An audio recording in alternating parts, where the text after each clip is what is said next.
আমরা নিমের গাছ লাগাবো, নিম চারা, যেটার আবহাওয়া আমাদের সকলের স্বাস্থ্যের জন্য ভালো। এটা একটা ঔষধি গাছও বলা চলে। আমরা সর্বত্র নিম গাছ লাগাবো। আরেকটি বিষয় হলো যে সন্ত্রাস, চাঁদাবাজ এবং মাদক, এই তিনটা জিনিস আমাদের শুধু গাজীপুরে না, সারা বাংলাদেশে এটা একটা মানে ভীষণ আকারে এই একটা বেদি এটা আমাদেরকে ঘিরে ধরেছে। আমরা গাজীপুরকে এই তিনটা বিষয় থেকে মুক্ত থাকতে চাই। এই জন্য আমরা কাজ করব। এই জন্য আমরা কিছু পরিকল্পনা নিয়েছি। 180 দিনের পরিকল্পনা আমরা গ্রহণ করেছি, 6 মাসের যে পরিকল্পনা। এই পাশাপাশি আমরা আজকে একটা সিদ্ধান্ত নিয়েছি যে আমার 57টি ওয়ার্ড আছে, এই 57টি ওয়ার্ডের মধ্যে যদি কোনো খেলার মাঠ আমাদের ব্যাহত হয়ে থাকে, কারো দখলে হয়ে থাকে, কোনো দখলবাজ দখল করে নিয়ে থাকে, তাহলে আমরা সেটা পুনরুদ্ধার করব এবং কি যেখানে খেলার মাঠ নাই সেখানে আমরা সিটি কর্পোরেশনের পক্ষ থেকে খেলার মাঠের ব্যবস্থা করব, যাতে সেই খেলার মাঠগুলো সচল থাকে, আমাদের ছেলেমেয়েরা সেখানে খেলাধুলা করতে পারে।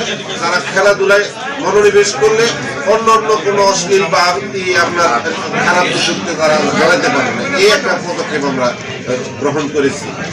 আপনারা জানেন যে বিভিন্ন জায়গায় কিশোর গ্যাং ইতিমধ্যে শোনা যায়। আমি মনে করি যে আমরা মাদক এবং খেলার মাঠ যদি করতে পারি, তাহলে সেই সকল শিশুরাও এই যে আমরা কিশোর গ্যাং কিন্তু আমাদের এখানে হয়তো আর কিছু হবে না, এবং এটা হয়ে থাকলে সেটা আমি মনে করি বিলুপ্তি হয়ে যাবে। এই সকল যে কর্মগুলো আমরা নিয়েছি, আশা করি যে আগামী 6 মাসের মধ্যে যদি এইটুকু আমরা করতে পারি, তাহলে অনেকটা কাজ আমরা এগিয়ে গেলাম। পরবর্তীতে আবার আমরা অন্য যে কাজ আছে সেগুলো আমরা পর্যায়ক্রমে করব। রাস্তাঘাটের যে কাজগুলো চলমান আছে, ছোট ছোট রাস্তা, এগুলো আমরা এর মধ্যে থেকে যে রাস্তাগুলো জরুরি ভিত্তিতে করা দরকার, এই সন্ত্রাসের পরিকল্পনা দিলে আমরা এই রাস্তার কাজগুলো আমরা চলমান রাখবো। যেমন বড় রাস্তা ইতিমধ্যে আমরা করবো, আমরা প্রধানমন্ত্রীর সাথে কথা দিয়েছি। প্রধানমন্ত্রী আমরা এটার ভিত্তিগত স্থাপন করবো আগামী 6 মাসের মধ্যে। সেটা হলো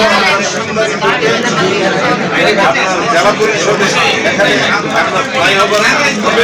এই ফ্লাইওভারটা আর হলো আপনার